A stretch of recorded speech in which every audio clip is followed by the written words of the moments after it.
Alright, so in today's episode, Hi, welcome back to my YouTube channel. I used to say that, but welcome back to BMT Made Easy. Alright, so the drugs. So we're gonna go ahead and break these down. You guys got your notes already? You guys should have had your notes. You were here yesterday. If not, get them from somebody else to review. Okay, so intravenous. So intravenous, intraosseous, and endotracheal, these are the routes that we can administer the drugs, so the way we give the drugs. Freddie, from yesterday, what does intravenous mean to you? What does that mean? Intravenous? Yeah, what does that mean to you? Somebody else. Go ahead. The vessels. Vessels. So that's us injecting drugs into the actual vessels, right? Cool. What about intraosseous? Can you redeem yourself, Freddie? I can't. You can't?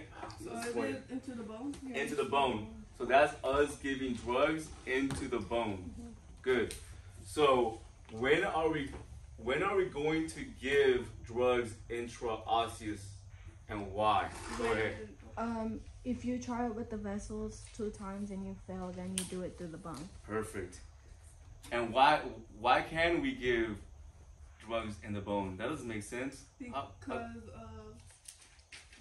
give that to the bones. What's made in the bones? Blood is made in the bones.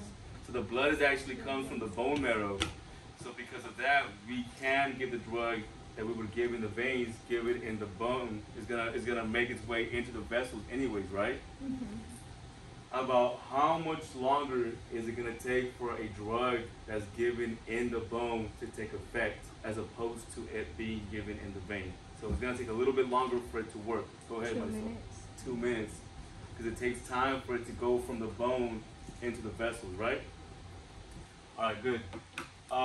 Who do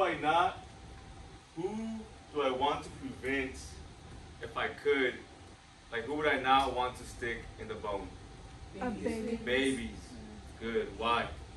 Because their bones are... Bones are sensitive. We don't want to puncture. What if we hit it on a growth plate, right? Then the baby's going to be deformed for the rest of their life. They're going to be walking crazy. Okay. Redeem yourself, Freddie. Don't. Endotracheal. If we're giving, first of all, just tell me anything about endotracheal. What do you know about that? Endotracheal. Say anybody else? Endotracheal. Tell me something. Windpipe. So the trachea is a windpipe. So endotracheal means we're giving the drug through the airway. All right. Most likely, Brianna, were you here yesterday? No, but I got the notes. Okay. Brianna, most likely, if we're giving a drug via endotracheal, what kind of patient is it going to be mostly?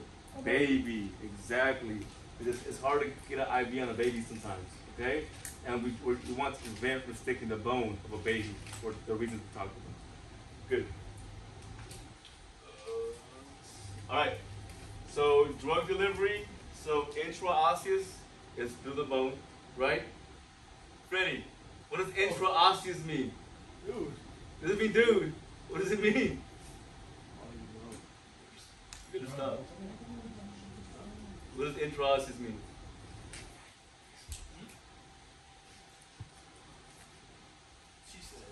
What'd she say? Good job. And through the bone. Good job. All right. So, Freddie, I'm gonna keep picking you until you get it right. You gotta start acting right. How long is it gonna take for the drug to take effect if it's given through the bone? You said it. It's on there, bro. We said it and it's 2 minutes. Good. Okay, good. All right. So any drug that can be given IV can be given IO because the blood is made in the bone. So IO is through bone and then IV is through vein. Yeah. Okay, yeah. Intravenous, like any medical terms, you guys know, come from Latin origin and Greek origin. They're together, or they're Latin or Greek or Latin Greek. Latin languages, 4 languages sprout out from the Latin language, the old Latin language. The 4 languages are Spanish, Italian, Portuguese, and French. That's why if you know one of them, you can understand the other one to an extent. Okay, yeah. So Yeah. so intra. So if entra means to enter. So if you're ever stuck, and you guys know Spanish, Portuguese, or Italian, or French, French is the hardest one for me. The rest I can understand. But if you don't know what it means, try to say that in your native tongue, like entra means enter, Venus, going into the Venus. And then osseous, you have to know osseous means bone. Okay? So there's like little ways of tricking yourself to learn better. All right, so sympathetic nervous system. Who can tell me about the sympathetic nervous system? Go ahead. Fight or flight instinct. Fight or flight. So that's gonna jack everything up, right? So sympathetic nervous system. Let's see what it says. So it's gonna jack everything up.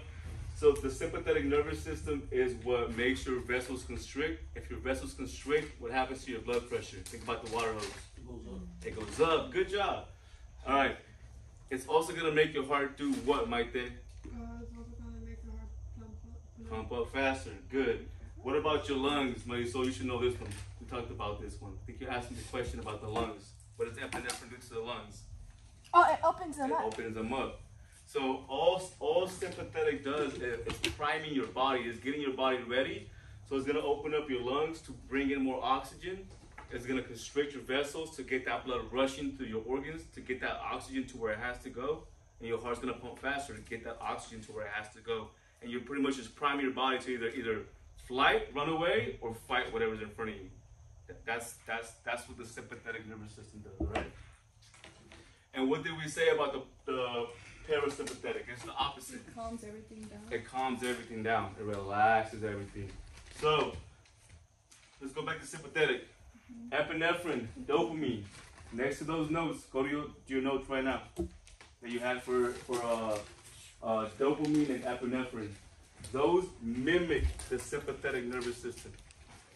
They mimic the sympathetic nervous system. They jack everything up.